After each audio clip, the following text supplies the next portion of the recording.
सामान्य माणसाच्या खिशाला कात्री न लावता आता ठाण्यात होणार आहे विकासाचा श्री गणेशा। दरवर्षी बजेट आलं की आपल्याला एकच धडकी भरते, आता कोणता टॅक्स वाढणार। पण यावेळी महापालिका आयुक्त सौरभ राव यांनी आपल्याला सुखद धक्का दिलाय। 2026-27 तब्बल 6221 कोटींचं बजेट सादर झालंय आणि आनंदाची बातमी म्हणजे 1 रुपयाचीही कर वाढ नाहीये।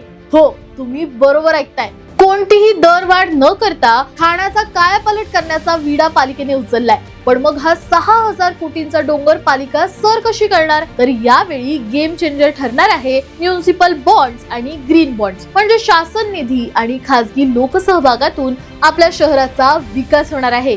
या बजेट मध्ये नक्की काय काय आहे? पहिलं म्हणजे खड्डेमुक्त रस्ते आणि आरोग्य सेवा बळकटीकरणावर मोठा भर देण्यात येणार आहे। दुसरी गोष्ट म्हणजे पालिका शाळांचा कायापालट होणार आणि शिक्षणाचा दर्जा सुधारणार आहे। तिसरं म्हणजे महिला, ज्येष्ठ नागरिक आणि दिव्यांगांसाठी खास योजना।